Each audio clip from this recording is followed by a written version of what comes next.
Good morning from Sacred Space at Titania's Realm. It's 10:43 a.m.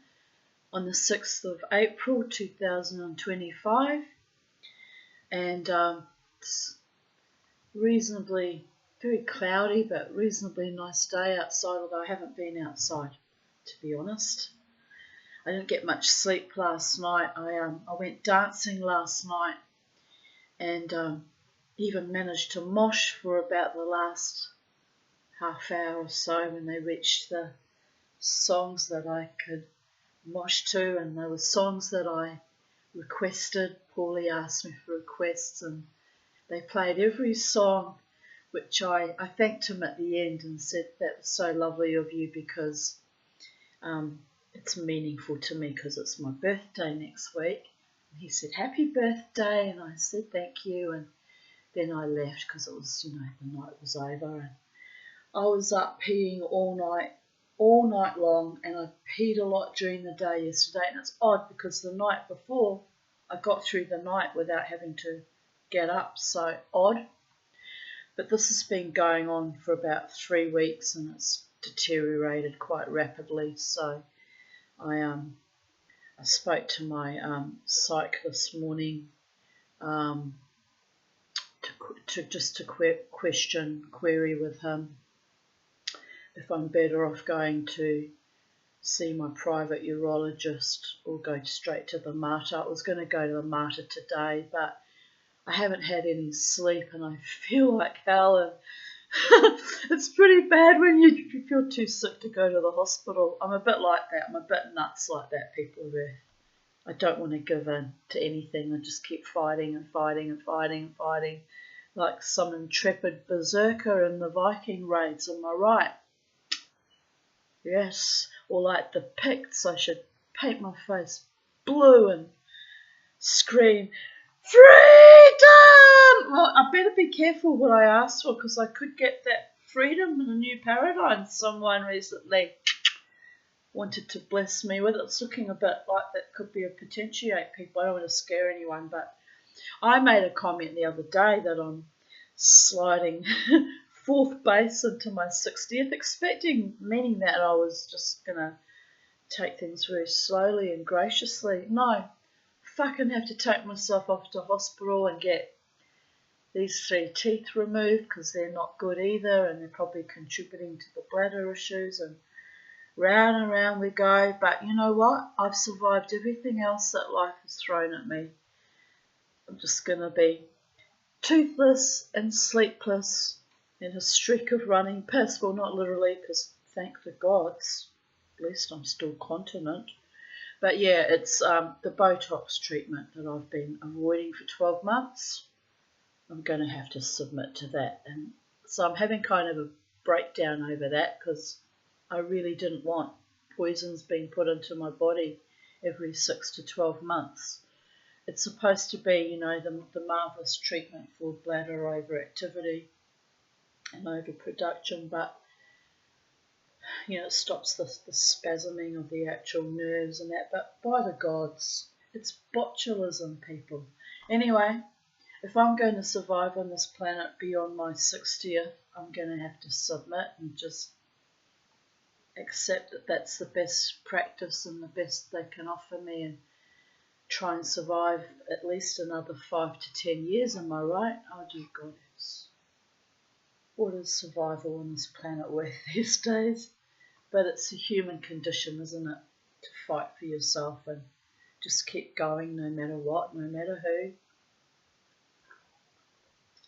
So on the subject of keeping going no matter what, no matter who, even though I'm a bit tired actually, but I know if I lie down I won't sleep because my nervous system is on overdrive. I'm thinking with, incisive clarity, which tells me that my body's fighting for its survival. As it does, I get very clear and crystalline. And anyway, it's one of those things. I don't know why I'm hugging this cheek since it's these teeth that are fucked, but anyway, odd. And I don't have any pain, but I noticed that they're a bit, when I brush my teeth, they're a bit smelly, and that's got to go. They're all going to go. But they died in July last year. I had a lot of bad things happen in July this year. And those were the 3 things that also happened. And anyway, it is what it is.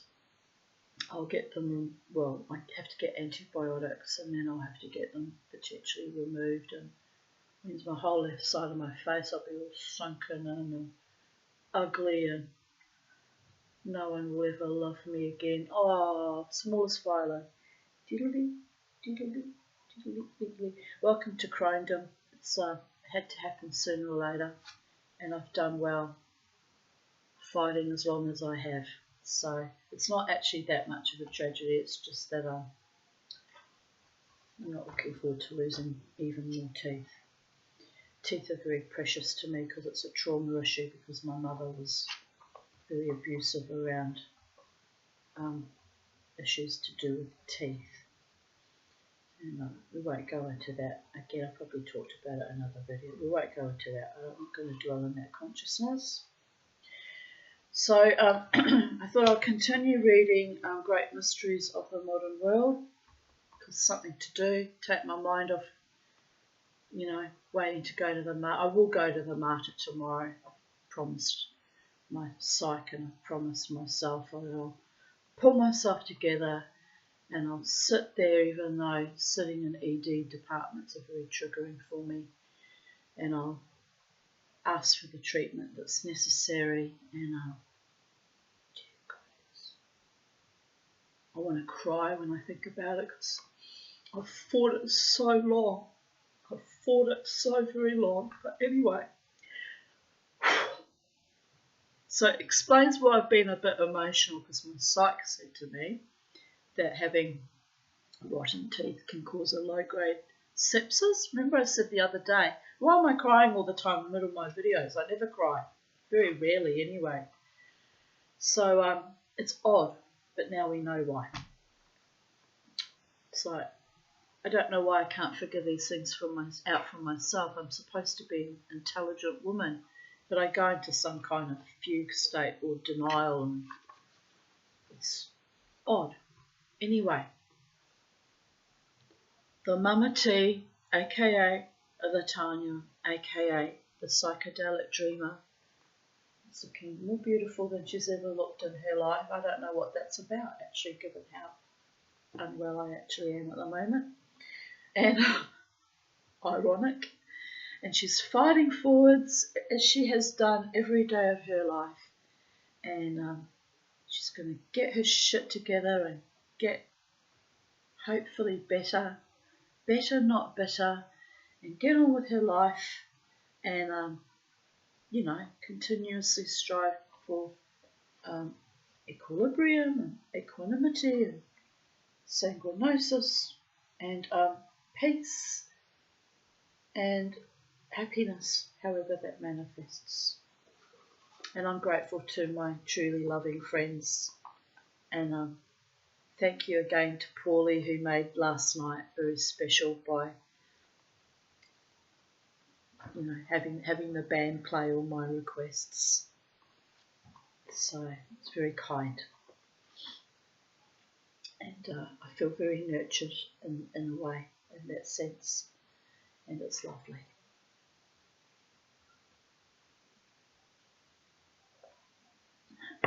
Right. Mystery of the Many Mary Celestes, 1840 to 2003.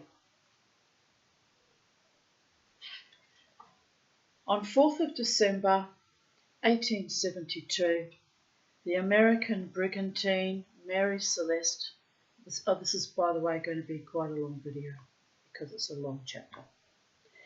The American brigantine Mary Celeste was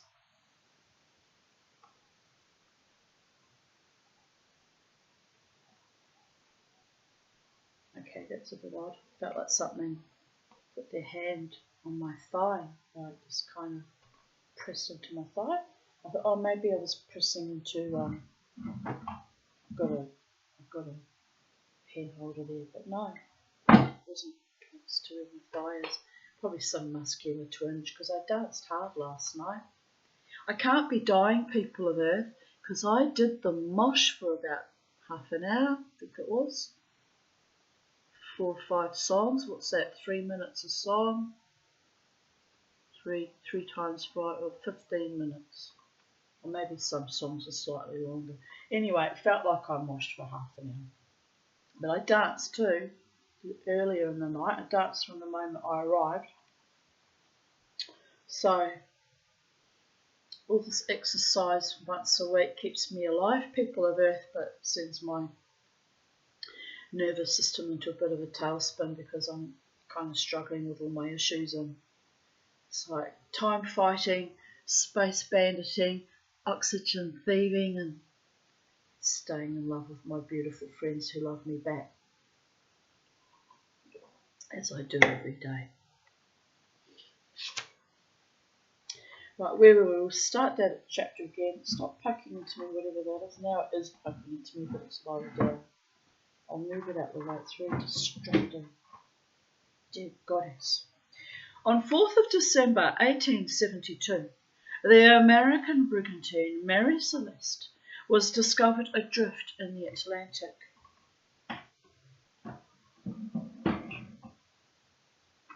The vessel was completely seaworthy, her cargo, provisions and water supply intact. On a table in the captain's cabin, a meal lay uneaten. In the forecastle, the crew's oilskins, boots and tobacco pipes were neatly arranged. But the crew themselves, their captain and his wife and daughter, had vanished, never to be seen again.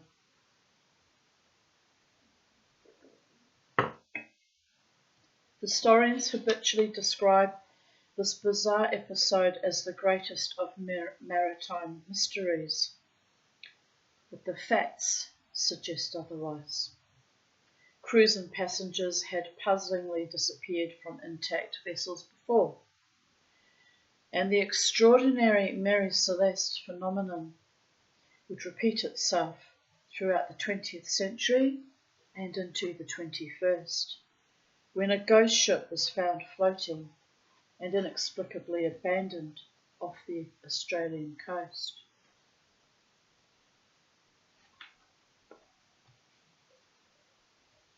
Dockside, New York, 7th of November 1872, morning.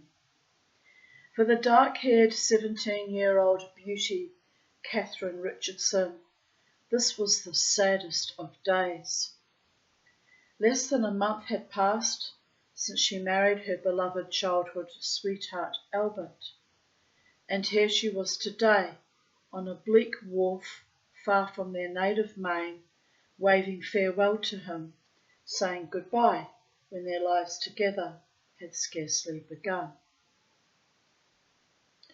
As the daughter of a seafaring family, Catherine had always known that long separations and gnawing anxiety were the trials a sailor's wife must endure. But it was plain to her now that she had understood this only in theory. As she would later confess to her diary, the raw reality of parting was far more painful than she had ever imagined. A cheer went up from the small knot of well-wishers around her. The 103-foot, 31-metre brig, sails spread, had begun to move away.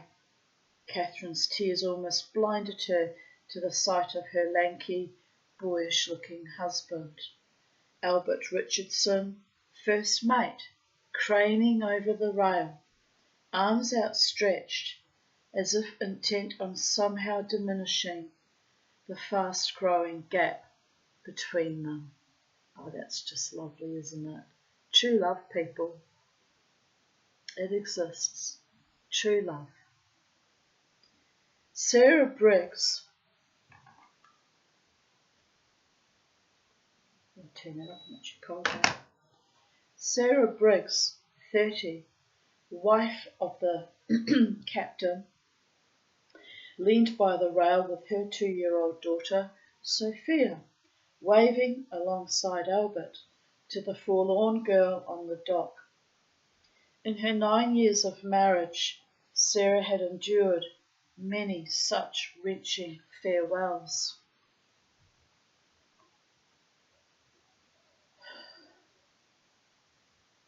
I've got a little bit of pain in my liver too, which I've had for on and off for about 4 or 5 days, twinging.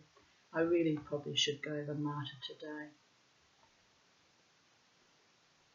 But there won't be a lot of staff on, and it'll just be a nuisance getting there with public transport and back on a Sunday too. It's not far, but it's coming back that worries me. On a Sunday there might not be buses in the evening, depending how long they keep me there for. They might keep me in if I'm really that sick, but I don't feel that sick. I can't possibly be that sick because I mushed like a demon last night. Like a diva creating new worlds. No, I'm not that sick, but I just get these little twinges, and it's probably a sign that, my psych was right. They said to me, you have a low-grade sepsis and you need antibiotics ASAP. So perhaps I should go in there for that reason alone. I'll have to book an appointment with the public dentist anyway, but I need the antibiotics. I've just finished a big, massive course not long ago, just before I did this, so can we say hammered a bit much? Dear goddess. Anyway, in her 9 years of marriage, Sarah had endured many such wrenching farewells, which, mind you, in those days, if your husband went off to sea, there was no guarantee he'd come back. It was always a terrifying time for the wives and children left at home.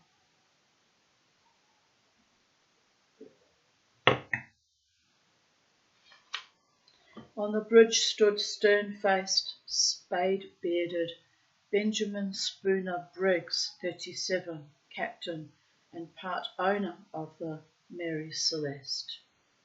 To those who would later recall in detail the events of that morning, he appeared quite untouched by the emotion on the dock. This was an important occasion in his life, and he was according it the grave attention it deserved. Having extended himself financially to buy his interest in the brigantine, he was determined to make this crucial voyage a success. Here's a photograph of the Mary Celeste in port.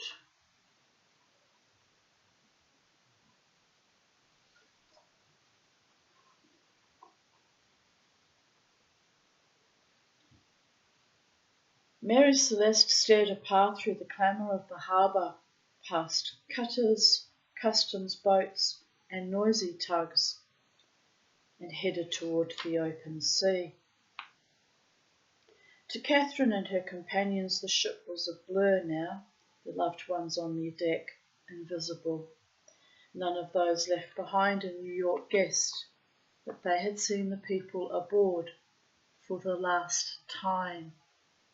Which is why I make a point, and it freaks some people out, they get the wrong idea. It's not really the wrong idea because it's true, but I make a point of telling people I love them.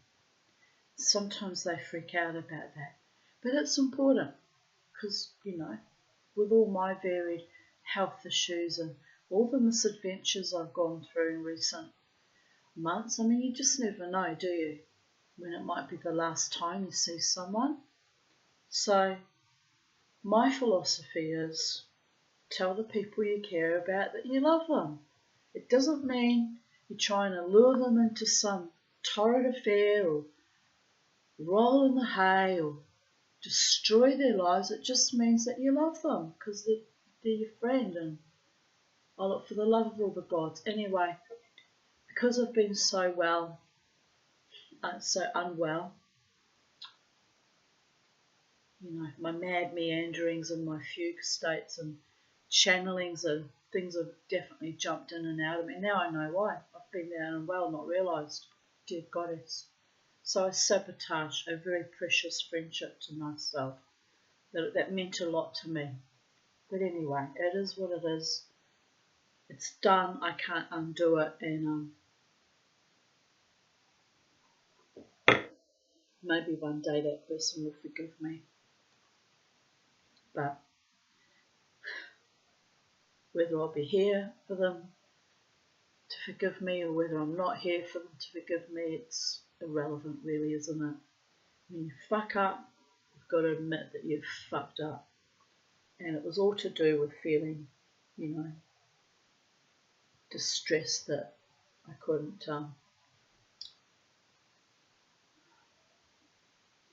manifest my psychedelic dreaming. Anyway, I was met with sincere, heartfelt kindness last night to my beautiful ones. I appreciate you. Remember that, always and forever. If something happens to me, you were appreciated and valued and cherished, in spite of my zany, crazy, verkachte, weird channelings and rantings and ravings and doubts and fears and inability to trust completely because damage people, long-term damage. It's no one's fault but mine that I couldn't resolve that. Anyway, I wish you joy and peace and happiness with the ones you love. That's what I wish for you.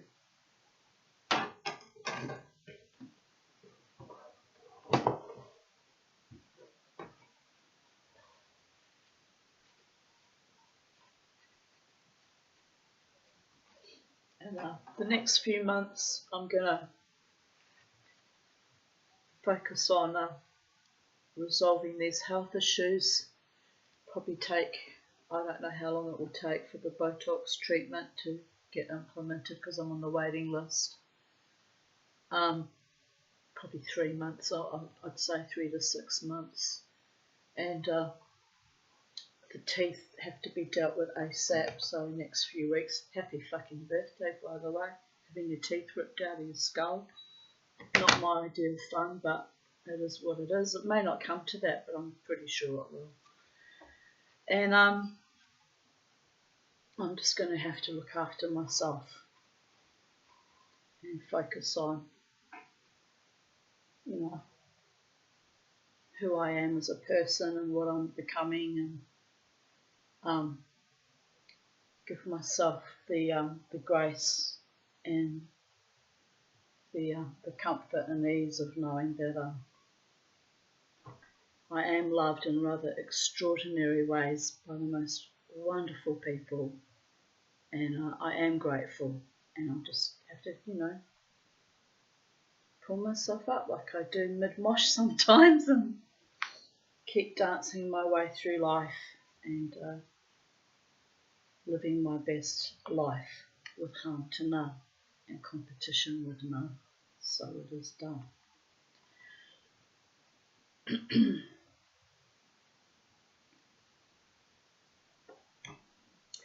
Less than an hour after weighing anchor,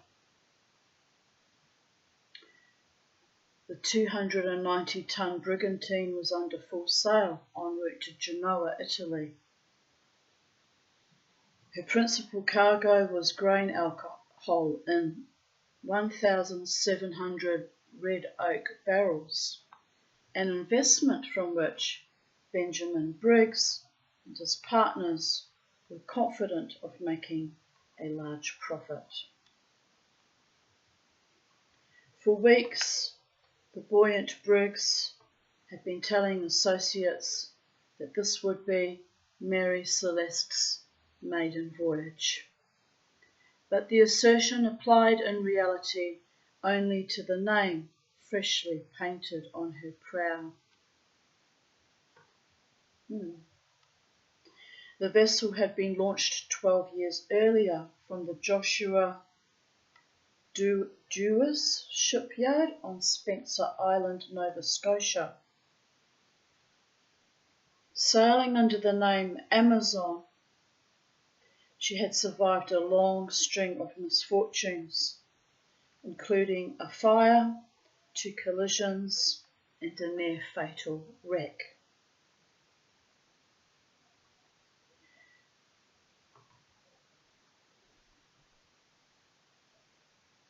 In 1870, Captain Briggs's principal partner, the shipowner James Winchester, had bought the brigantine for the bargain price of £3,000. He refitted the ship and sheathed her bottom in copper. By September 1872, the sparkling, newly christened Mary Celeste had been re-registered as an American vessel and was sitting at Pier 44 in New York's East River, ready to go to work.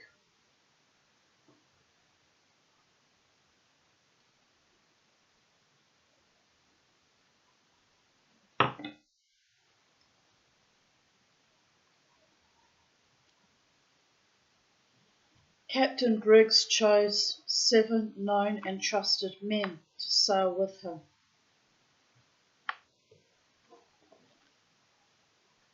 Aside from First Mate Richardson, the crew comprised Second Mate Andrew Gillings, Cook Edward Head, and 4 seamen Gottlieb Goodshart, Ari Martins, and brothers Boz and Folkert Lawrenson.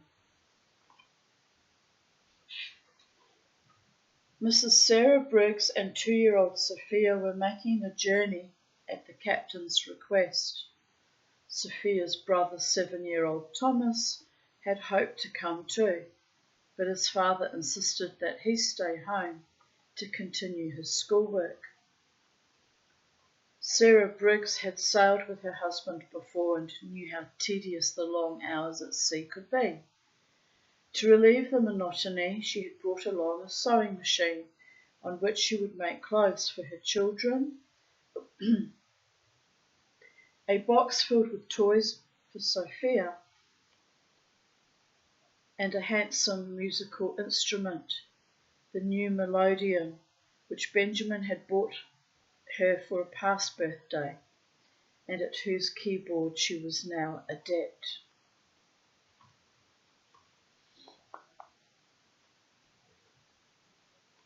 Travel in those distant times was infused with glamour. Everyone aboard was planning and imagining what they might do when the ship made landfall in Italy, a country which none had visited. But the travellers' dreams and hopes were to come to nothing. Not one soul aboard Mary Celeste would ever reach Genoa. 4th of December 1872, Atlantic Ocean near the Azores.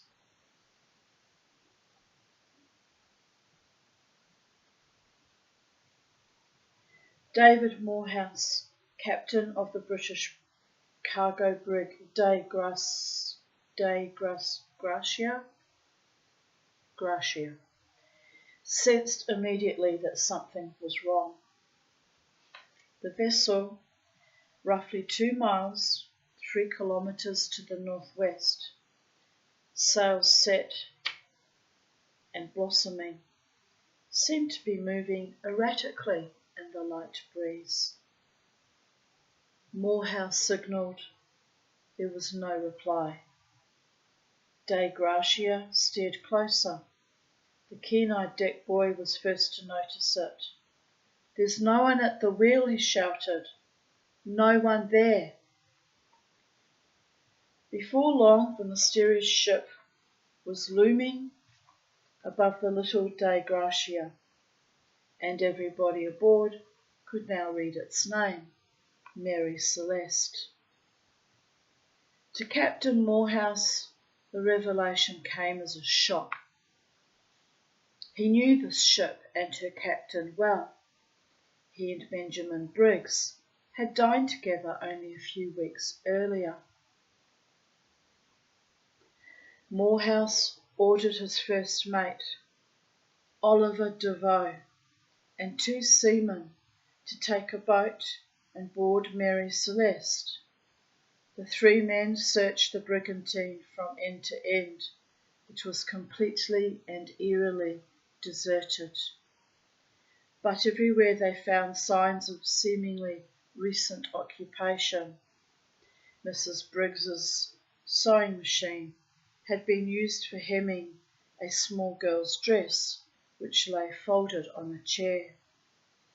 A phial of oil standing beside the machine bore witness to the ship's apparent stability at the time of its evacuation. There had been no natural disaster here, no storm or freakish wave. The captain's clothes and fob watch were hanging in his cabin.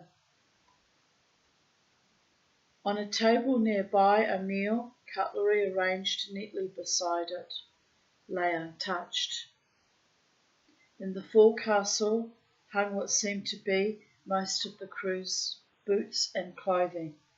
Fixed to a wall was a rack containing their pipes. For reasons that could only be guessed at, the men had quit their ship without tobacco or warm clothes. As Oliver Devoe and his subordinates would subsequently testify, everything aboard looked normal, as if the people who had sailed aboard Mary Celeste were about to return at any moment. Devoe inspected the cargo. The 1,700 redwood barrels of grain alcohol were, with one exception, unbreached and firmly secured. He checked the log. The last entry, made on 24th of November, recorded a position 800 miles, 1,300 kilometres, from where the brigantine now drifted. A log slate notation, dated 25th of November, revealed that captain and crew had sighted the island of St. Mary in the Azores, and then nothing.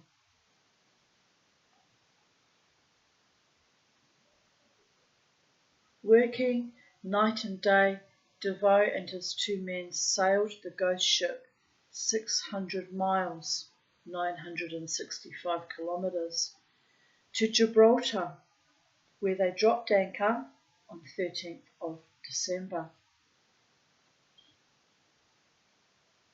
In the 40 years that followed, almost to the time of his death, aged 80, in 1912, Oliver Devoe courteously allowed himself to be subjected to hundreds of newspaper and magazine interviews. He answered all questions and constructively considered all theories, but insisted always that he could think of no rational reason for the mass exodus from Mary Celeste. But the authorities were convinced that there must be an explanation for the strange affair. In late December 1872, F. Solly Flood, Queen's Proctor in the Admiralty Court, ordered a special survey of the derelict vessel. The initial investigators were the Master of the Court, T.R. Vecchio, Surveyor of Shipping, Gerald Austin, and a diver, Riccardo Fortunato. The trio's findings, as reported in the Gibraltar Chronicles, 30th. I thought I turned that off. It's mad, isn't it? Let's turn it back on again.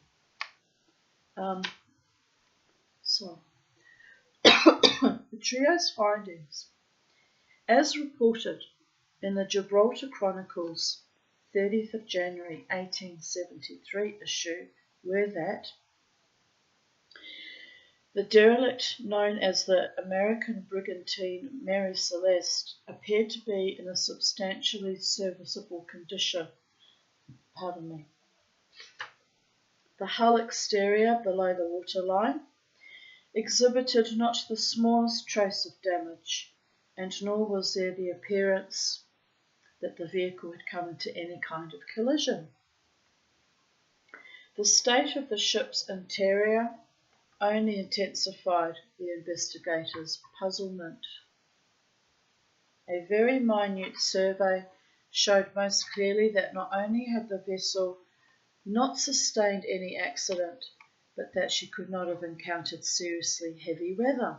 The deck house, made of thin planking, was perfect, there not being a crack even in the paint.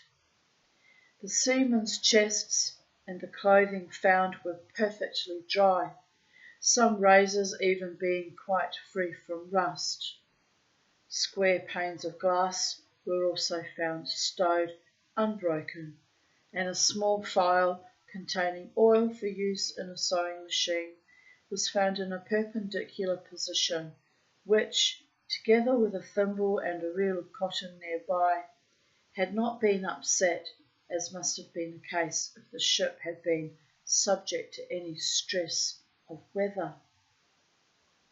And of the grain alcohol, valued at about $80,000, which might have motivated a pirate attack, the report said all of the barrels were well stowed and in good order and condition, except one barrel which has been started. Nothing had been stolen.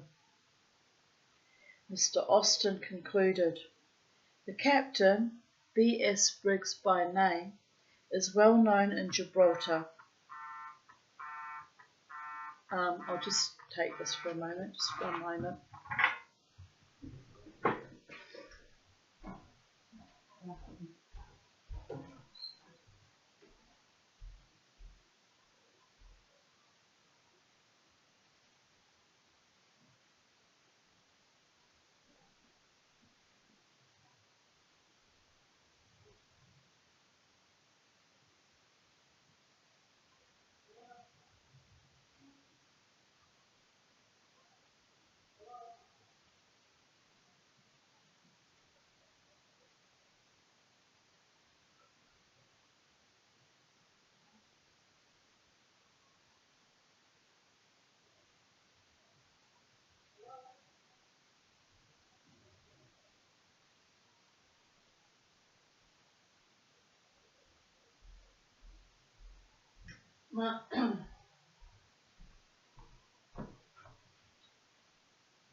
Ship's about to go down. I'm going to have to take myself to the market tomorrow. I was going to go today, but I had hardly any sleep and I feel like hell.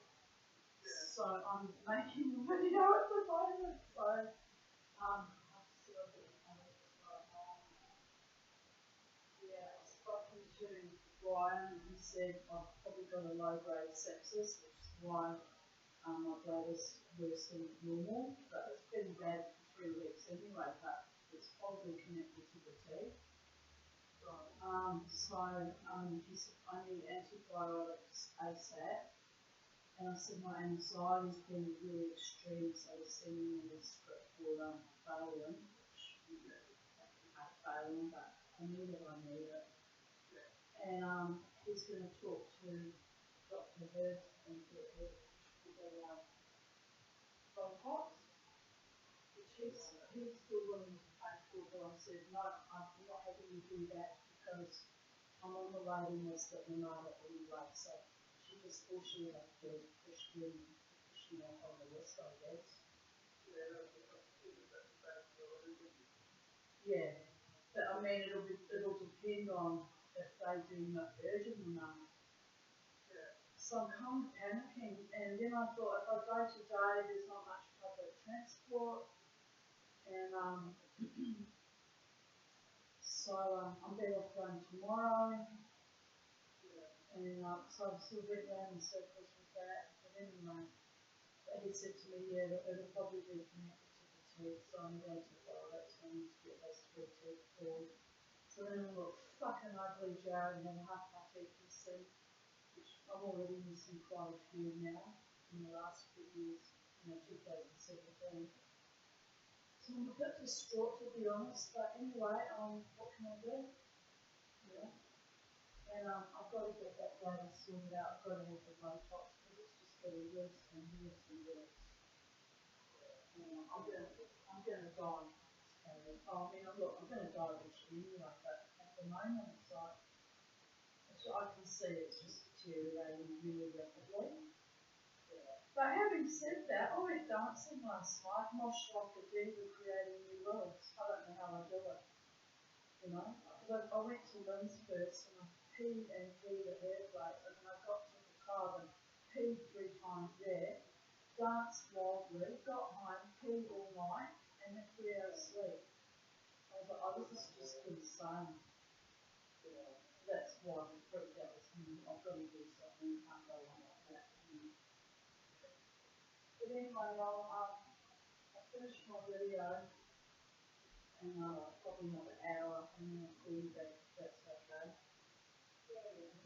Got people sitting there wondering where I get on. I haven't got people, but they're in the middle of that.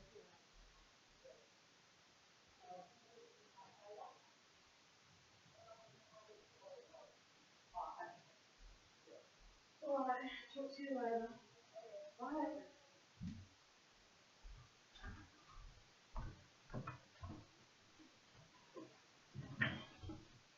Sorry about that, people. I was just telling my friend Jared, who's like a brother to me, what's going down, and I have to go to the hospital, and it's just all very, very distressing because I literally thought I was going to get through this and get better and travel okay. And, on the one hand, I kind of, maybe it's denial. On one hand, I feel great. On the other hand, I've got this bladder issues and teethy issues and, oh, for fuck's sake, what a way to push forward to your 60th birthday.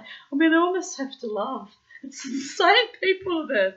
But I'm like that. I'm very incongruent. I can spiral up and spiral down. Sometimes spiral going nowhere in the middle. It's just odd. Anyway, where were we?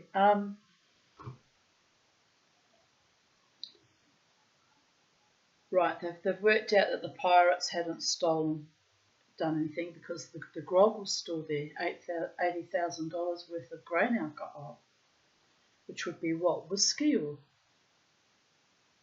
vodka?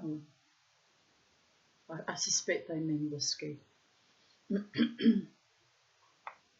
Mr. Austin concluded the Captain B.S. Briggs by name is well known in Gibraltar and bore the highest character. The effects found in his cabin were of considerable value and proved that a lady and child had been aboard. Up to this date not a word has been heard or a trace discovered of the captain and his crew or the lady and her child. Just awful. The American consul's letter. On 18th of January 1873, Horatio Sprague, the US consul in Gibraltar, wrote an official memo on the subject of Mary Celeste to Worthington Seaford of the State Department. Sprague said in part, the case of the Mary Celeste, as you justly remark, is startling, since it appears to be one of those mysteries which no human ingenuity can recreate sufficiently to account for the abandonment of this vessel and the disappearance of her master, family and crew, about whom nothing has ever transpired. Believe me. Mary Celeste quickly became the most talked about ship in the world. Theories about what might have befallen Her doomed passengers and crew dominated the international press. A board of inquiry, established to throw a cool judicial light on the affair, only succeeded in fomenting further confusion. A principal witness at the hearing was the brig's de facto captain, Oliver Devoe. He testified that during his search he had come upon a ceremonial sword stained with rust. Within days, rumour had transformed the weapon into a pirate's bloodied sabre. The hysteria prompted a retired sea captain, F.W. Stainton, to write a letter to the Times of London urging restraint. Were a pirate band to bear blame, he wrote, they would surely have been a group of men singularly lacking in greed, for nothing of value was taken. On London streets, earnest temperance crusaders. Sorry, my vision's blurring a bit. That's just because I'm tired. My vision blurs when I don't sleep. I'm going to be fine. Don't worry about it. Cooking on gas, babies. Anyway, I'll just go to sleep later on. Try and sleep a bit. Earnest temperance crusaders distributed a pamphlet, The Matter of the Mary Celeste Resolved. Responsibility for the tragedy, the publican averred, could be sheeted squarely to the thousands of barrels of alcohol carried as cargo.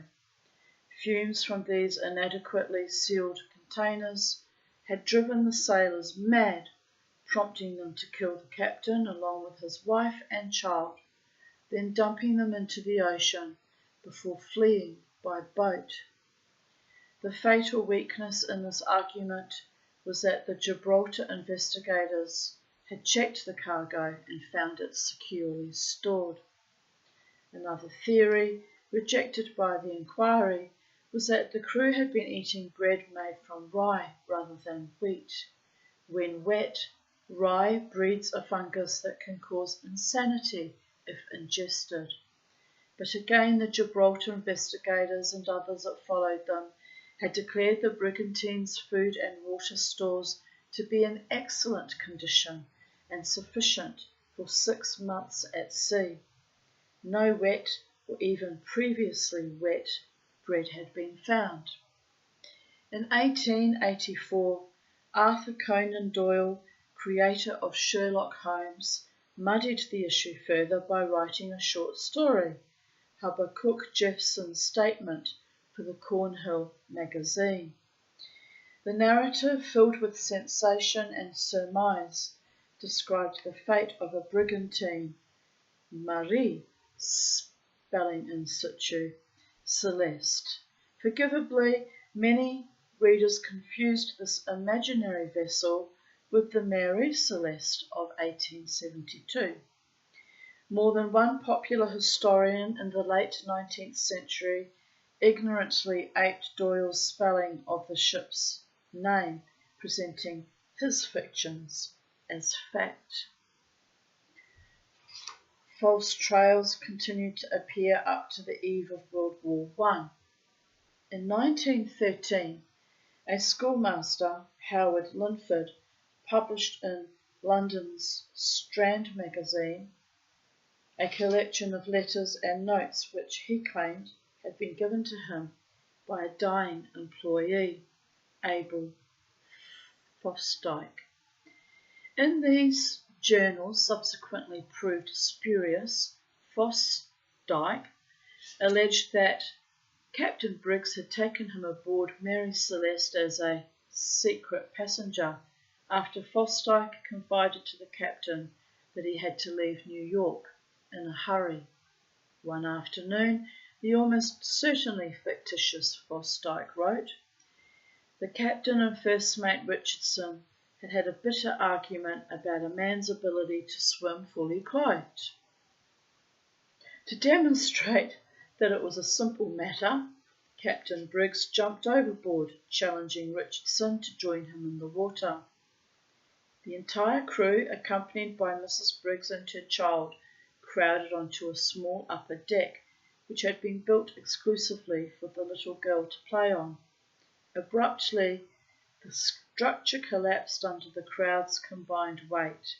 All fell into the sea, where they either drowned or were devoured by sharks. Fosdyke, the only survivor, escaped the boat. The report won exceptional sales for the Strand magazine, but it swiftly became apparent that the shadowy Fosdyke's tale couldn't possibly be true. Neither the scrupulous Gibraltar investigators nor the exhaustive Board of Inquiry had found the faintest evidence of a collapsed deck. Had they done so, the conundrum would have been resolved in an instant. Despite all the purported revelations and proof presented over the years, the fate of the lost souls aboard Mary Celeste has remained a mystery. But, as this book will reveal, it is far from being a unique mystery. The profound puzzle of Mary Celeste is part of a pattern which has repeated itself through the centuries.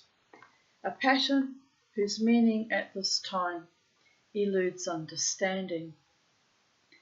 As any patient and painstaking researcher can ascertain, cases eerily similar to the enigma of Mary Celeste had been chronicled decades before 1872, and the roll call of these inexplicable events continued through the 19th and 20th centuries and into the 21st. Ships discovered drifting through open ocean with no human life aboard, systems intact with no evidence of significantly disabling damage, food and water supplies adequate, meals sometimes found on tables, the crew's clothing and other personal effects left behind. No sign of violent impact, either from the weather or from intruders.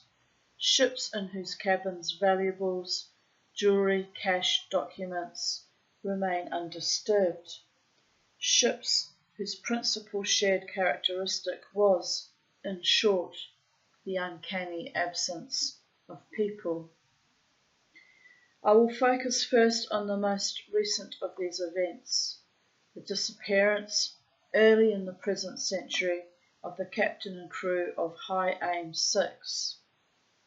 Indian Ocean, 250 kilometres off Broome, Western Australia, 9th of January 2003. It was the nauseating stench that alerted the captain and officers aboard Australian naval vessel HMAS Stuart that something was amiss. The afternoon was hot and cloudless, with the lightest of breezes, but the flow of air was strong enough, nevertheless, to be swamping the Stuart's decks with a foul odour. Plainly the stomach-churning smell was emanating from the modern long-line fishing boat that bobbed on the swells ahead, drifting in circles. She was Indonesian flagged. Her name, painted on the hull in both Taiwanese and English, was High Aim 6. When he received no answer to his signals, the Australian ship's captain sent a party of men aboard the 150-ton derelict. They found it silent, deserted. Seemingly it had been abandoned in a hurry. Clothes lay, neatly folded in the lockers, along with international documents belonging to ship personnel. 7 toothbrushes hung neatly from a rack, a possible indication, an officer initially surmised, that there might have been a captain, a first mate, and 5 crew. On the dash in the wheelhouse lay a pair of reading glasses, subsequently identified as belonging to the captain, a jar of Nescafe, and an open carton of Marlboro cigarettes. The boarding party followed their noses to the source of the fetid smell. In the hold they found a rotting mess of mackerel and tuna. Subsequent tests showed that the fish had been caught 2 weeks earlier and weighed a total of 3 tons. High Aim's freezer had failed when its engine stopped. Yuck, imagine the stench. Ugh, I hate the smell of dead fish. Bemused, the Australians looked for further clues. There was no sign of violence or natural damage. If pirates had stormed the fishing boat, they had been exceedingly inefficient, leaving wallets containing considerable sums of Taiwanese and Indonesian cash behind, not to speak of the untouched documents which would have fetched good prices in the wharf-side underworld.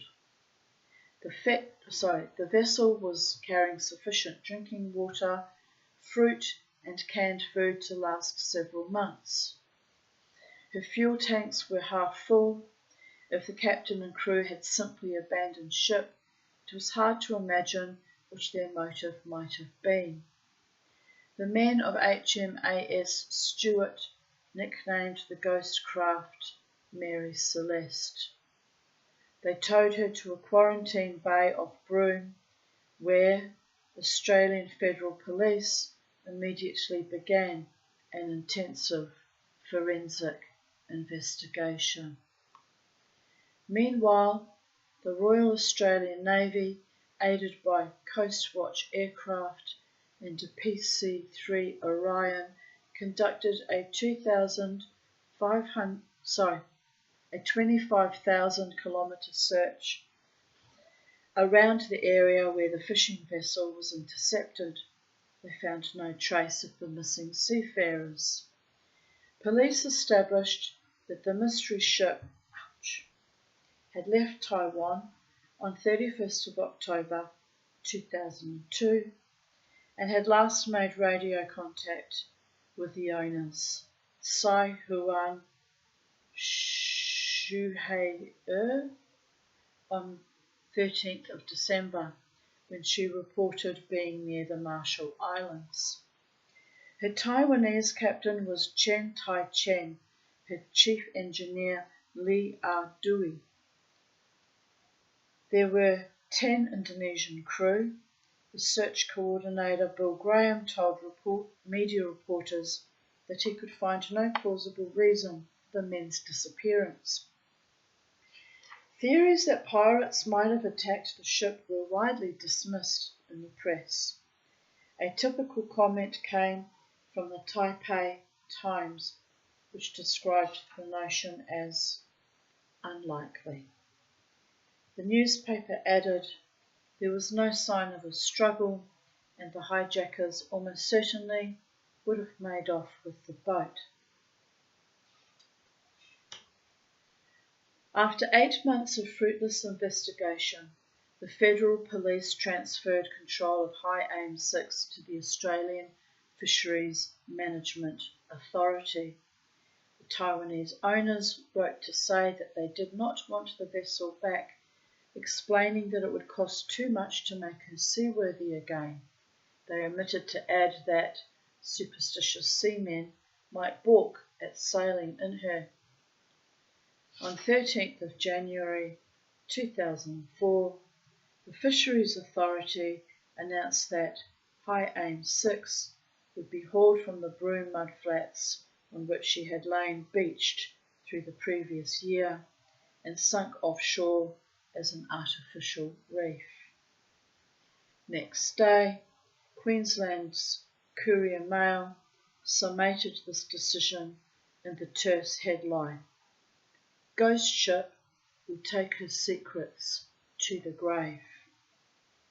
As this book went to press, Taiwanese, Indonesian and Australian authorities continued to make it clear that they would welcome any information about the fate of the travellers aboard High Aim 6. However, As realists, they were unhopeful of hearing anything. Search coordinator Bill Graham had encapsulated the official feeling quite early when he said, "As time goes on, the prospects of locating the crew alive decrease."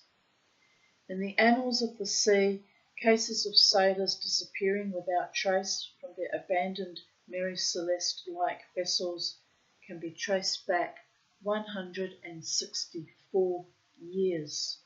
Probably the syndrome extends much further into the past, but contemporary chronicles and official reports that diminish fact from myth are harder to find. Among the maritime enigmas, both pre and post Mary Celeste, enumerated below, similarities abound.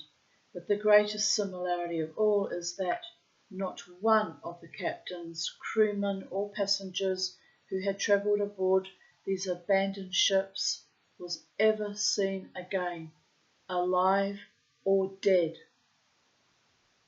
Overture to the Mary Celeste Mystery, 1840 to 1857.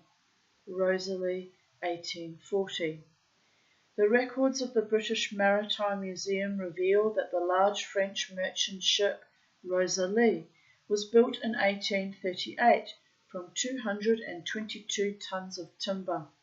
The vessel came to the general public's attention in 1840 when the Times of London, in its 6th November edition, reported that she had been intercepted in peculiar circumstances in the Atlantic Ocean.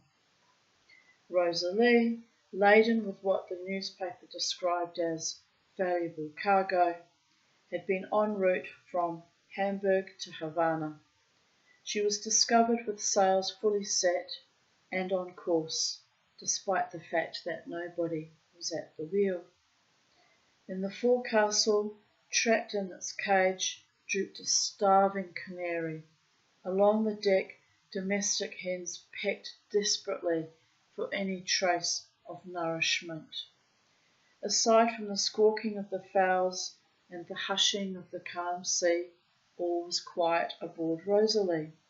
The ship's captain, officers, crew and passengers were nowhere to be found. This, as the Times remarked, was a puzzle because there seemed to have been no reason for the mass desertion. Everything aboard the ship was in exemplary condition. There were no leaks, food and water supplies were plentiful. The obvious explanation, that the voyagers aboard Rosalie had been murdered by pirates, was ruled out by both in France and Britain. There was not a crumb of evidence pointing to criminal intrusion. There was no sign of a struggle, no trace of blood, no bodies. The cargo, along with money and valuables belonging to all aboard, was untouched. For no discernible reason, every soul aboard Rosalie had vanished. No trace of them was ever found. Hermania, 1849. In October 1849, 23 years before the fate of Mary Celeste would baffle the world, a fishing vessel happened upon a Dutch schooner, Hermania,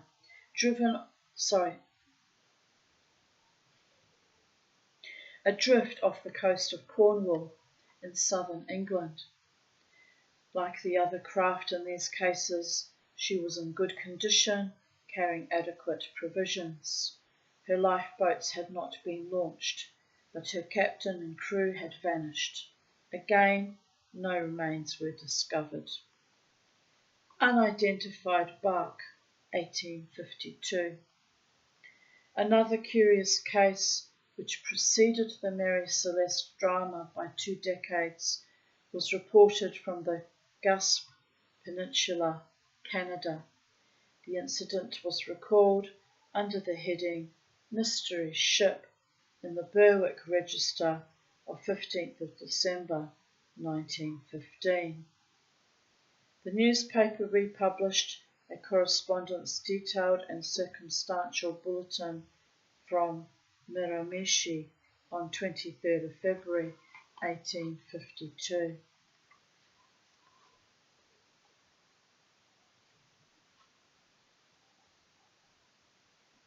The courier from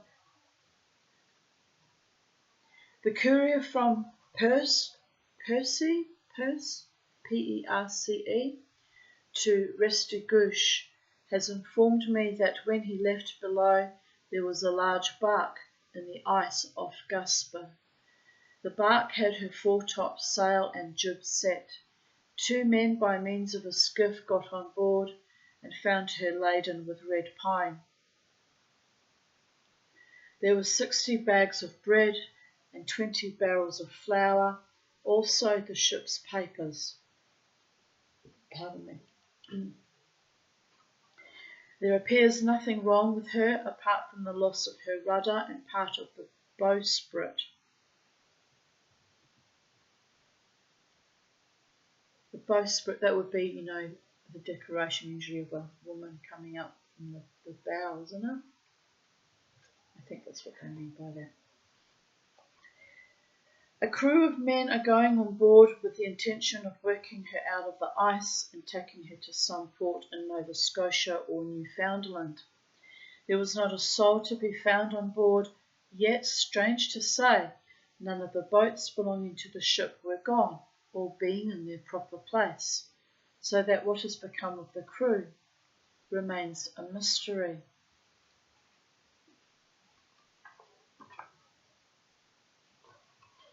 Was it the movie Close Encounters of the Third Kind by Steven Spielberg, where I think at the end or near the end the ET that's been communicating brings all these people that have been missing over the centuries back from wherever they took them to and returns them to Earth, and they all arrive with men, women, children, various states of period dress, all looking dazed and confused to be back on Earth, and of course couldn't recognise anyone because it was their future and they'd come from the past.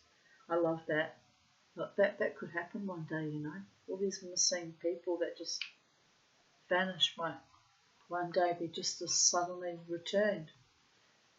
Too late for their families to, probably long ago dead, but wouldn't that be mind-blowing? I actually think that was one of my favourite parts, that they riffed on that theme of what happens if they were all suddenly returned.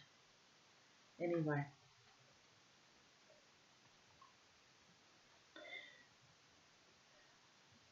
James B. Chester, 1857.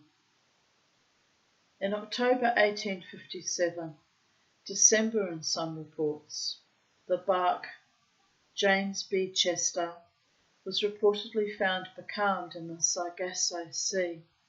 Her chairs were upended, plates of food lay putrefying on a table, and nobody was aboard. Mysteries in Mary Celeste's wake, Resolven, 1884. The 143-ton brigantine Resolven was built from softwood in Nova Scotia. During the 1880s, she plied a profitable trade as a carrier. Her principal cargo was fish. Dead fish. On 27th of August 1884, under the captaincy of Stephen James, with 6 crew and 3 passengers, Resolven left Harbour Grace, Newfoundland for Snug Harbour, Labrador. 2 days later, a British naval vessel, HMS Mallard, encountered her, sails set and steering strangely in relatively calm waters, 63 miles or 100 kilometres from her intended destination.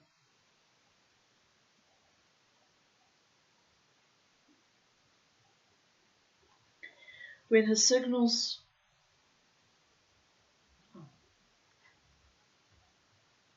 car going past, but just before they went past, I thought I saw something. So that's odd, isn't it? Well, anyway, like I say, I'm everywhere. When his signals were ignored, Mallard's captain dispatched a boarding party. His officers and men could find no sign of life on the brigantine, but there was evidence that people had been present quite recently. The ashes of a fire that had been burning in the galley were still warm. There was no indication of damage, either natural or caused by man. Neither the British officers nor a subsequent inquiry could find any reason why all aboard Resolven had suddenly abandoned ship. Freya, 1902. In its April 1907 edition, the British scientific journal Nature looked back on the eerie disappearance of yet another ship's captain and crew. The men in this case had been sailing on the German bark Freya. On 3rd of October 1902, the bark left Manzanilla for Punta Arenas on the west coast of Mexico. On 20th of October, fishermen found Freya at sea, partly dismasted and completely deserted. Her anchor was still hanging free at the bow, suggesting that a calamity of some kind had occurred relatively soon after she left port. This theory was strengthened by the date on a calendar in the captain's cabin, 4th of October, one day after Freya had begun her journey. Weather reports showed that on 4th and 5th of October, conditions in the area had been fine with light winds. German maritime authorities could find no reason why the voyagers on Freya had abandoned ship. No bodies were found. Carol A. Deering, 1921. The fathomless enigma of the Carol A. Deering sparked headlines and increasingly shrill argument around the globe. The immense 5-masted schooner launched from Bath, Maine in 1919 had spent most of her brief working life carrying goods between US ports and South America. I actually need to get a drink of water. I'm very dehydrated. I've had 2 cups of tea, but I guess we've had to have another drink. Because everything I drink, I have to pee again, don't I? What a pain in the bum that is. Anyway.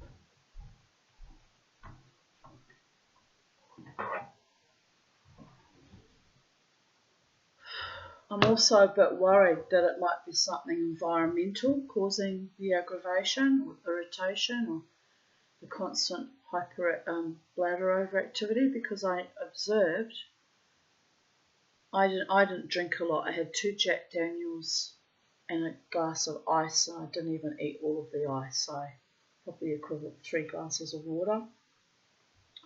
But I observed that I had to run to the loo 3 times during the gig.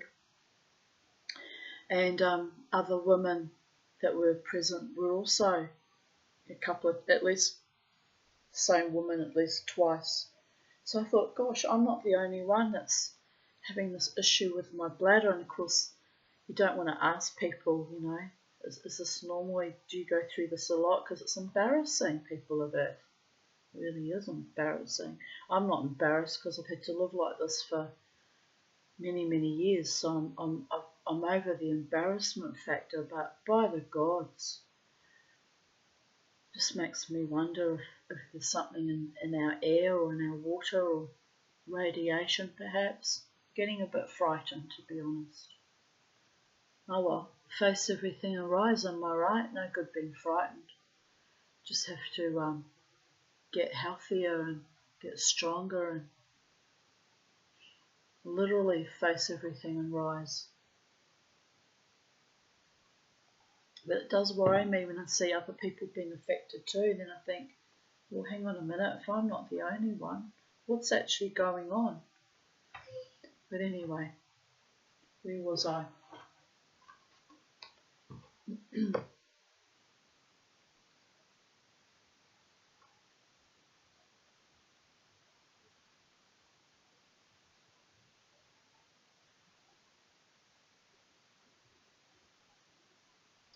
I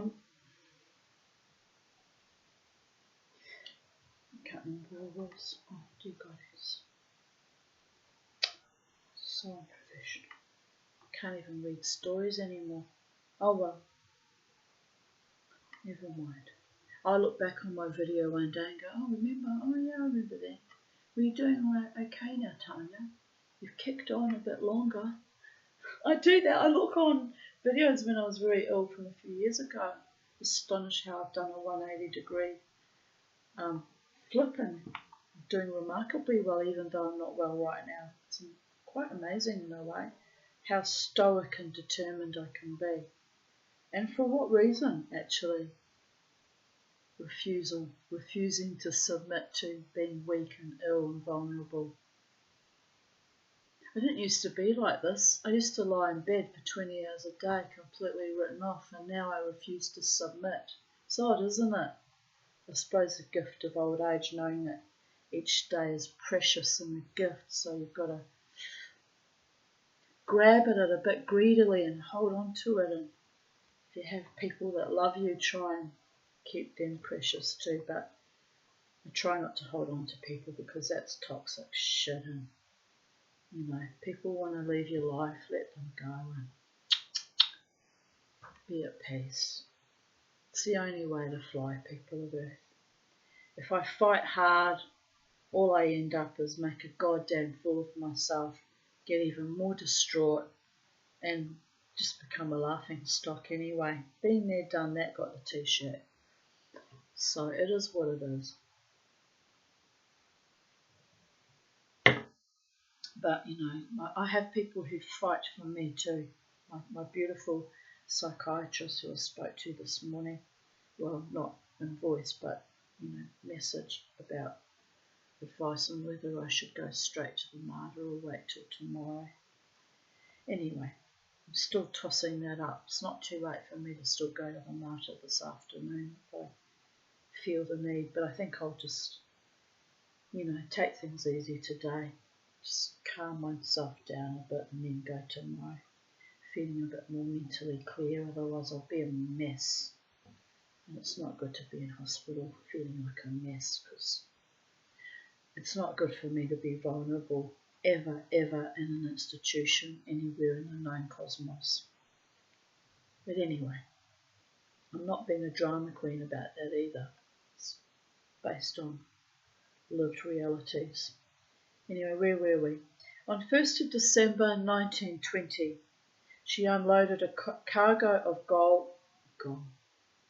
coal at Rio de Janeiro, then set sail for her home harbour, Portland, Maine. Almost 2 months later, 31st of January 1921, the men of Ocracoke Island Coast Guard Station off North Carolina spotted through their telescopes a 5-masted ship, all sails set, hard aground 4 miles, 6 kilometres distant on Diamond Shoals.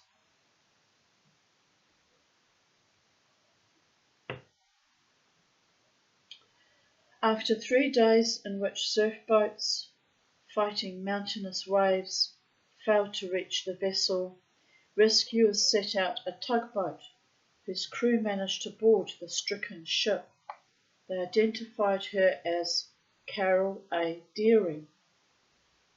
The men of the boarding party were greeted by an unsettling, but in the context of this narrative, familiar scene. There was no sign of humanity aboard. The only living creatures were 3 famished ship's cats. On the galley table, plates of spare ribs, along with a large tureen of pea soup and a pot of coffee, stood untouched.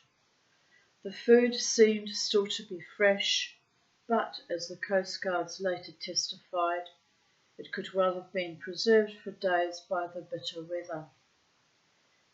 The ship's boats were gone. The Coast Guards were at a loss to know why.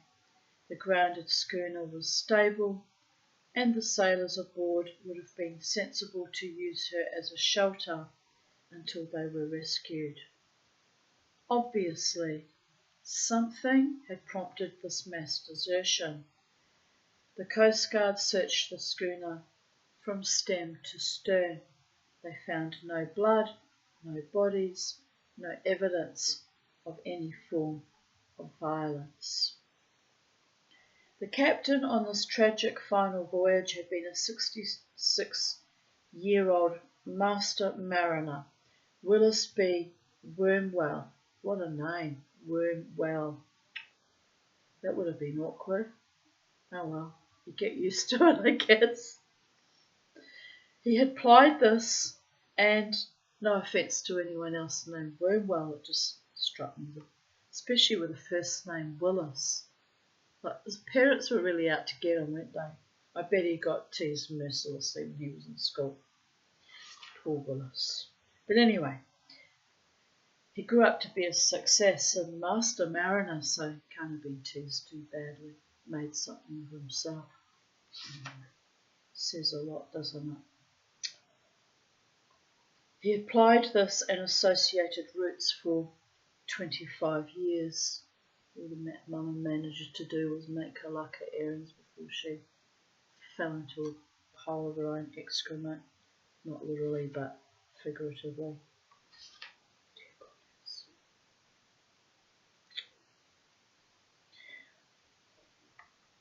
Witnesses at the subsequent inquiry found it inconceivable that a sailor of such experience would have led his crew to the lifeboats without firing distress rockets beforehand.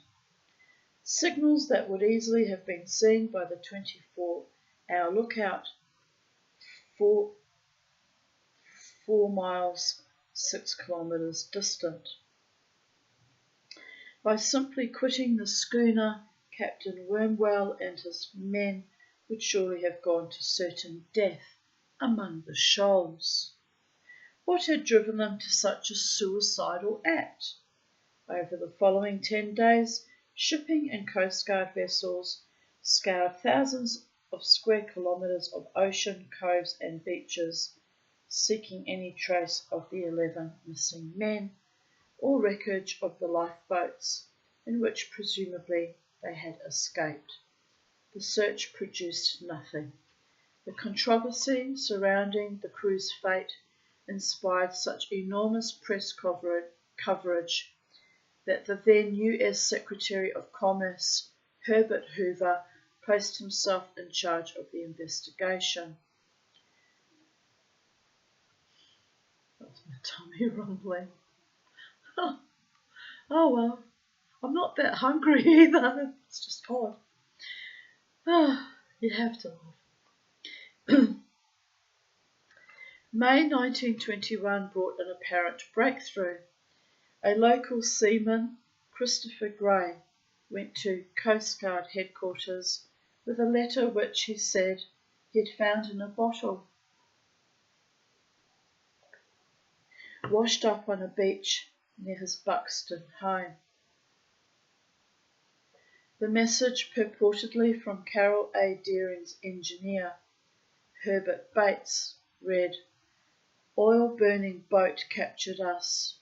Crew hiding all over ship. Some in handcuffs. Finder, please notify authorities."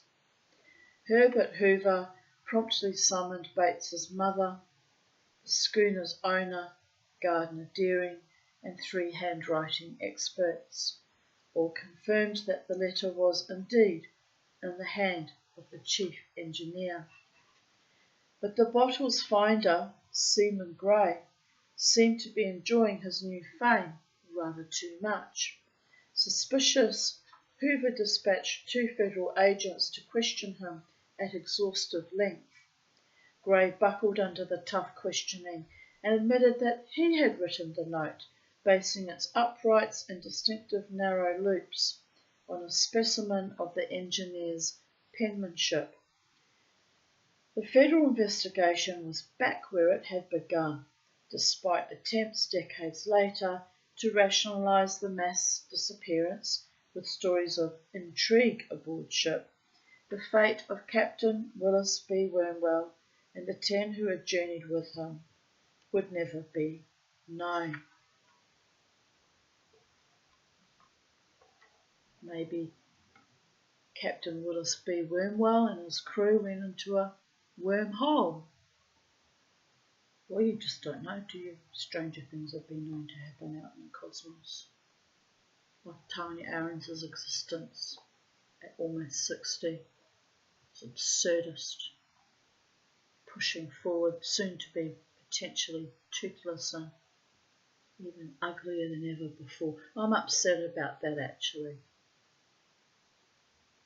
There's that private dentist that the government sent me to 2 years ago, I think it was.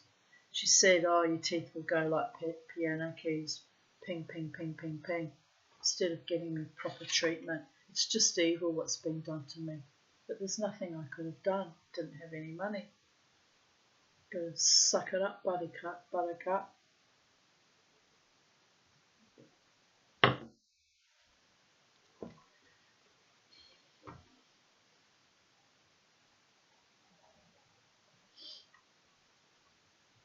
Joyita, 1955. The 70-foot, 21-metre luxury yacht Joyita, which means Little Jewel, was built in 1931 at the Wilmington Boat Works, Los Angeles. Her first owner was the film producer Roland West. He little imagined when he took delivery of his expensive new toy that it would one day become the focus of the Pacific Ocean's most uncanny mystery. Joyita was a twin-screw, 2-diesel engine motor vessel, thickly insulated with cork. Pardon me. In addition,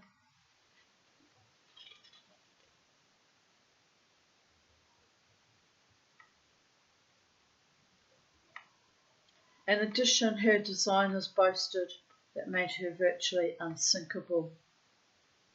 But despite her palatial fittings and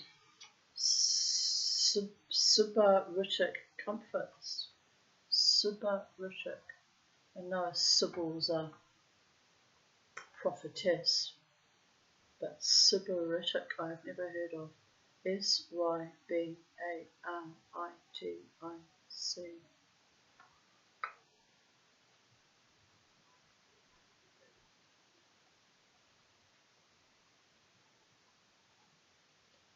Fond of sensuous luxury or pleasure, self-indulgent, yet opulent and sybaritic lifestyle. Well, there you go. Sybaritic behaviour means someone who spends a lot of time relaxing in a luxurious way, pleasure-loving, self-indulgent, hedonistic, champagne.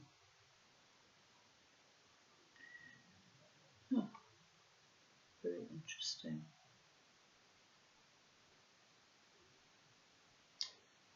The word comes from originally in the mid-16th century. The word denoted an inhabitant of Sybaris, an ancient Greek city in southern Italy, noted for luxury. Well, there you go. I learnt a new word today. Will I remember it tomorrow? Probably not.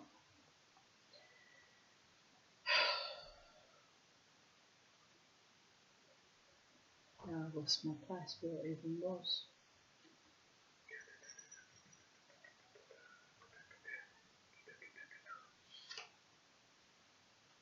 But despite her palatial fittings and sybaritic, meaning self-indulgent or opulent, comforts, and a sparkling cargo of French champagnes and gourmet delicacies, the yacht brought little happiness to those who sailed in her.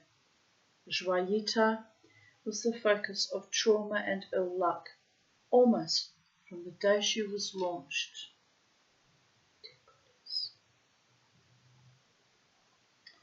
At Roland West's invitation, many motion picture performers enjoyed weekends and holidays aboard the spacious craft. One was West's lover, the then celebrated actress Thelma Todd. When she was murdered, the more raucous American tabloids ascribed the tragedy to a curse. The accidents, illnesses, and mishaps that had plagued Joyita during her first months at sea were evidence of a jinx, the journalists claimed. Stung by the bad publicity, Roland West sold the yacht for considerably less than he had paid. Joyita was passed among various owners until in 1941, after the Japanese attack on Pearl Harbor, the US Navy requisitioned her as a patrol boat. After World War II, Joyita spent several years plying the Samoan and Fijian coasts as a fishing vessel and copra ship. During this period, she ran aground 3 times. The writer Robin Moore, who I was thinking of Somerset Maugham, just different. Robin Moore, Maugham,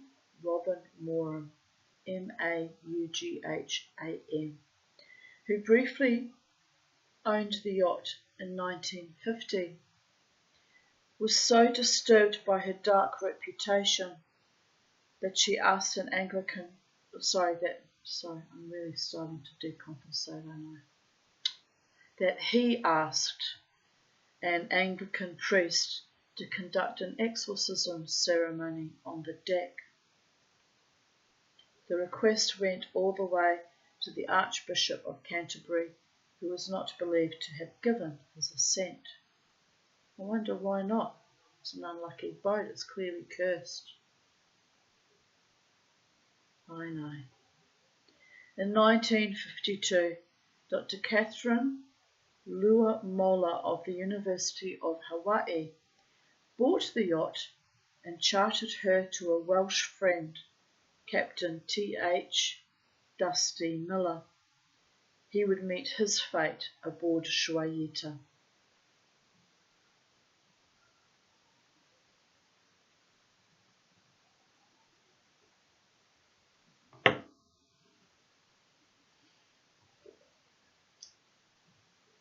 Well, it's a much nicer day. It's 12:17 p.m. now and the sun's out and it's patches of blue sky. It's a beautiful day. For much of the 20th century, the people of the Tokelau Islands had been fighting a bitter struggle for existence. Their Pacific neighbours were in the habit of helping out, and in September 1955, the Tokelauans urgently asked for aid again.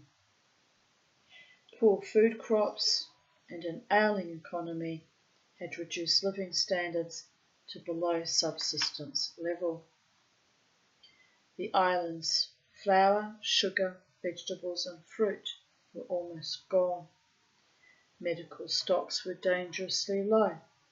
The farmers had more than 100 tons of cut copra awaiting export, a crop that would bring desperately needed cash.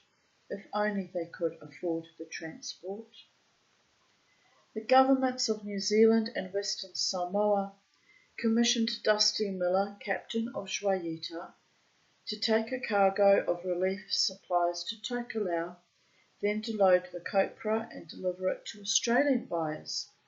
On 3rd of October 1955, Jwayita swept out of the harbour at Apia, Western Samoa, heading for Whakaofo in the Tokelau Islands, over 430 kilometres distant.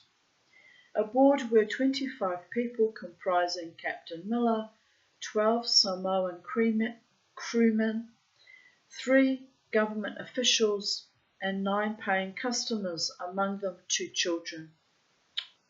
None of them would ever be seen again. The voyage from Apia to Whakaofo sounds like a swear word, but it's not. Whakaofo, maybe? I'm sure it's not supposed to sound like Whakaofo. Oh dear goddess. But anyway, the village from Apia to Whakaofo should not have taken more than 48 hours. After 3 days with no sign of Jwayita on the horizon, the Tokelauans used their primitive radio equipment to raise the alarm.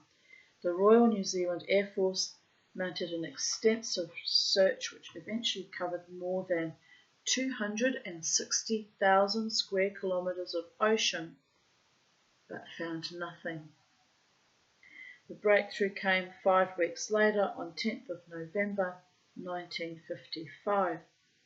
Captain Gerald Douglas, master of the Tuvalu, en route from Suva to Funafuti, spotted a vessel drifting off the Fijian coast. It was Jwayita, waterlogged, but in no danger of sinking. She was completely deserted. A Chinese tug towed the yacht into Fiji. Meanwhile, 3 RNZAF officers scoured the ship. They reported that the tanks contained fuel enough for 4,800 kilometres and that there were ample supplies of water and food. The searchers opened hatches, forced a cabin door and shouted continuously, encouraging anyone who might be lying injured somewhere to shout back. Silence greeted them. One of the officers who went aboard that day was Jerry Eyre, a member of the New Zealand Air Force 5 Squadron. It was scary looking for the people who should have been on Jwayita, he later recalled.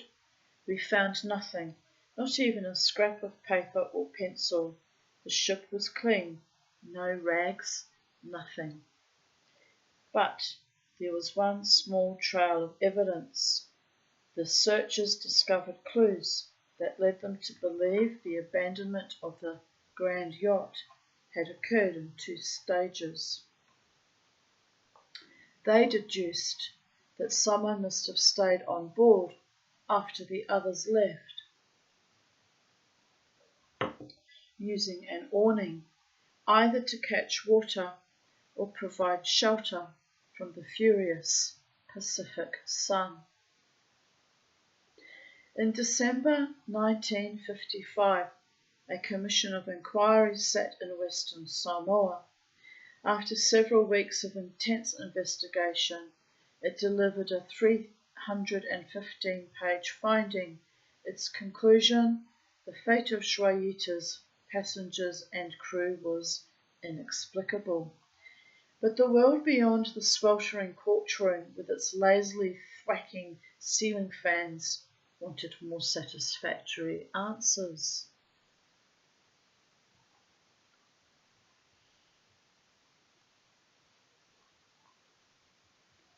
Why had every soul aboard abandoned ship? Jwayita was partly waterlogged, certainly, but she remained safe for human occupation. Everyone from Captain Miller down knew that the ship's cork lining rendered her virtually unsinkable. Surely they would not have been so foolish as to take their chances in lifeboats in shark-ridden waters when they could have stayed on board and awaited rescue. This was the same question that had been asked about the vanished men of the Carroll A. Deering and of the men aboard Mary Celeste, and of Rosalie, and Resolven, and Zabrina, and what had happened aboard Joyita. The inquiry had offered no more than theories, assumptions, and exclusions. Could it be possible, some observers asked, that there might be a more bizarre explanation for the mystery that officialdom cared publicly to speculate upon? Here's a photo of some stamps from Gibraltar.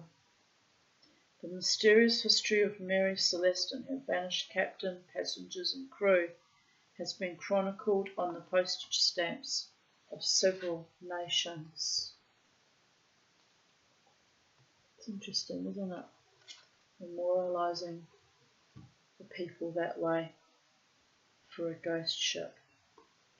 It's kind of chilling too in a way, but, well, memory is everything. That's why I strive to preserve my memory and maintain my truth and my authenticity and my integrity, and it's cost me dear at times. Anyway, it is what it is, people of Earth. For more than 130 years, writers and historians have habitually referred to the case of the brigantine Mary Celeste. This is a misnomer. The fate of Captain Benjamin Briggs, his wife, his daughter and his crew was far less a case than part of a syndrome, a phenomenon so profoundly strange that it defies conventional analysis.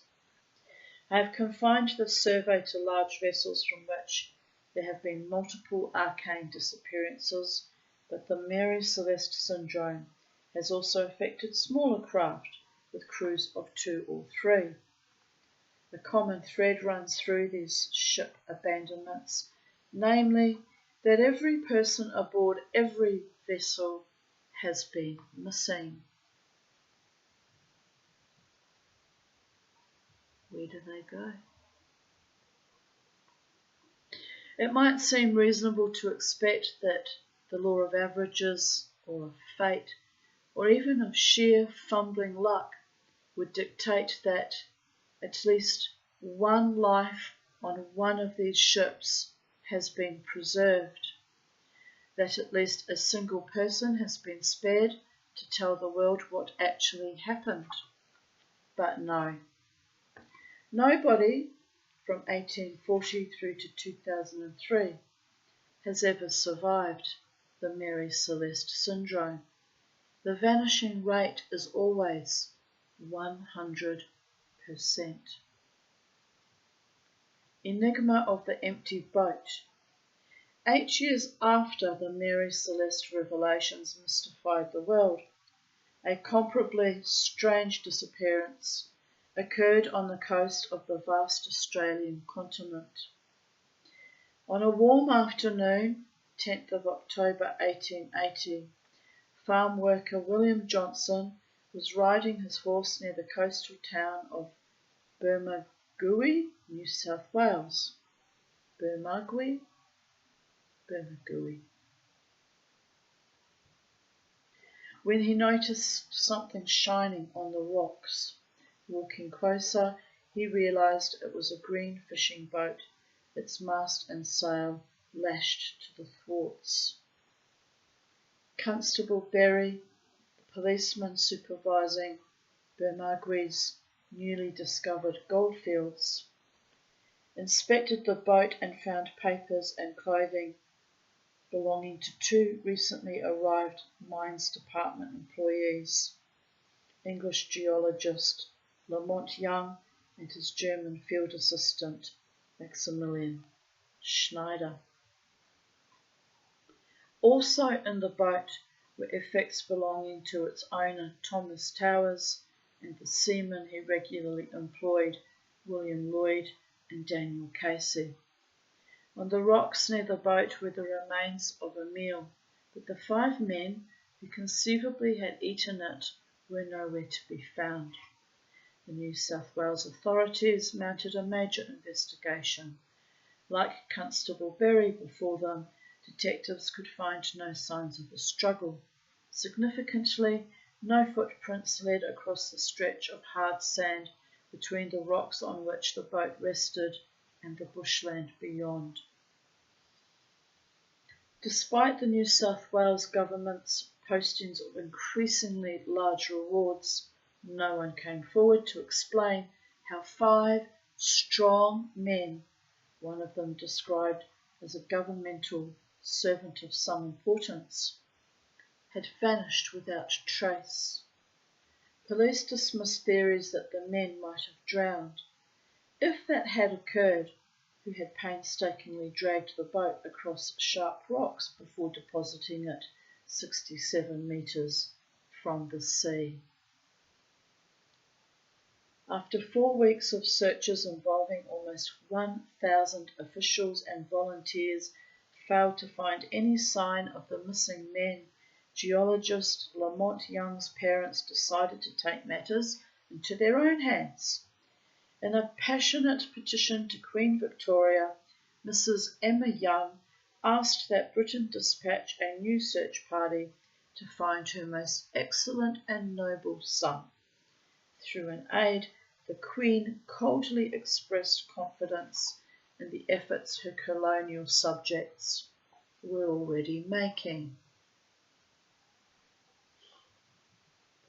Lamont's father, Major General C.B. Young, lobbied actively too, but overall he felt as baffled and helpless as everyone else.